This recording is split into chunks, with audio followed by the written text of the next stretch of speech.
meat rabbits is just not fun if you're hemorrhaging money to do it. So from now on, I'm going to be super strict. I've been raising meat rabbits for about a year and a half now. And I have absolutely had my fair share of struggles getting started. The number one biggest mistake that has cost me both time and money is not starting off with good quality breeding stock. When I was looking for my first rabbits, I had narrowed it down to a few breeds, and I figured that as long as I stuck to those breeds, that it would be fine.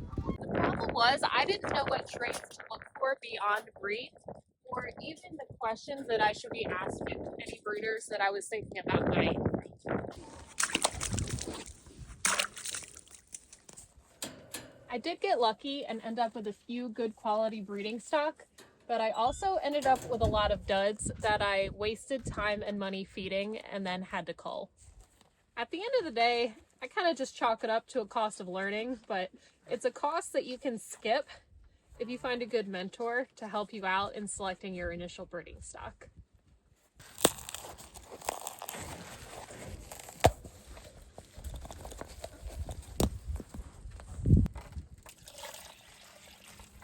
I am very much still learning myself, but the questions that I will be asking going forward are about the adult weight of the rabbits, the average grow out rate, and the litter sizes. I actually have a couple does that are on day 29 after breeding, and I just put their nest boxes in yesterday, so let's check them out and see if there's been any activity in there. This is Wendy. I see she has been pooping on the wrong side again. Not exactly her fault. Does not look like there's any activity in the box. There's no fur. She doesn't look like she's rearranged much in there other than pooping in it. Thank you very much for that. The way that I design these cages is there is this half with the wire bottom that is meant to be where they use the bathroom, and then the other half that is solid bottom with bedding in it. And typically this has been working out quite well for me. Don't mind this random block here. I put it there as a wind block for the nest box. That's not usually there. Anyway, this split system with them using this side as basically a litter box and then the other side as a nest box or just chill area has been historically working super well for me. The problem is that I moved a couple does cages or had to rearrange cages and essentially had to flip the cages around. So the side that they're used to being on the wire is now on the opposite side. So they're having a hard time transitioning. Not their fault. Honestly, poor planning on my part. I'm not sure what I'm going to do going forward. If she keeps using the side with the nest box as a litter box, that's going to be a problem, but I guess I will figure that out as I go. Wendy here is one of my favorite does, and she was one of my lucky finds in my initial search for breeding stock. She turned out to have a great temperament and be a good size and throw kits with really good grow out rates. Okay, checking on the second doe's nest box now. We went from my favorite doe to my least favorite doe. This is Robin, and while she does throw some really good kits that have great grow out rates and get to a good size, she has a freaking terrible temperament. And this is actually probably my quote, like, best bred doe.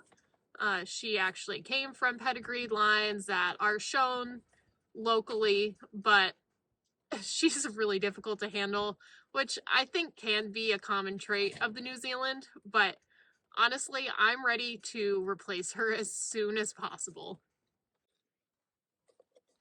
And looks like there's nothing going on in her nest yet either.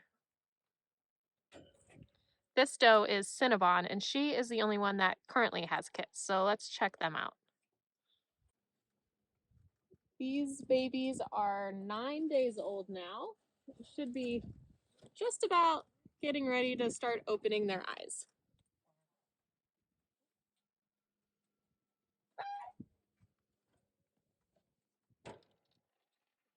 Cinnabon is a first-time mom, and she had 8 kits in this litter. 1 was DOA.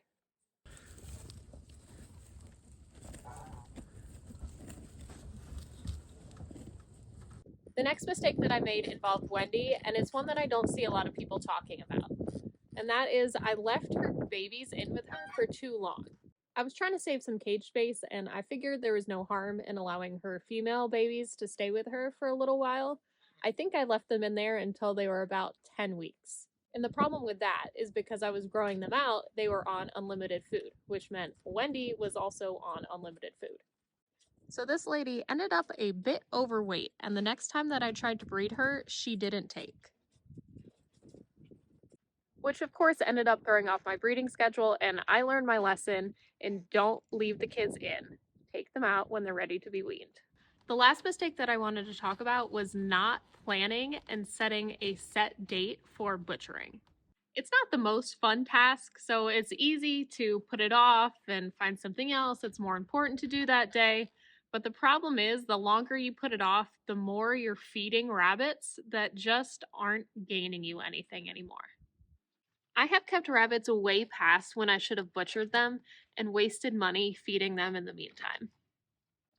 And raising meat rabbits is just not fun if you're hemorrhaging money to do it. So from now on, I'm going to be super strict about scheduling out a butchering date in advance and sticking to it. This is Timmy, and he is my pride and joy so far of my rabbitry. He's nothing fancy, just a mix, but he is the biggest and best grow out of any of the rabbits that I've bred so far. And he also has a great temperament. So I brought him out here to say that my biggest takeaways after a year and a half with meat rabbits are to start with good quality stock and to plan out carefully.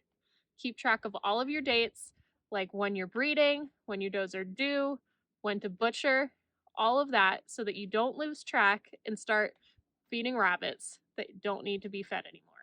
Save your money and time and be a little smarter than I was to start with.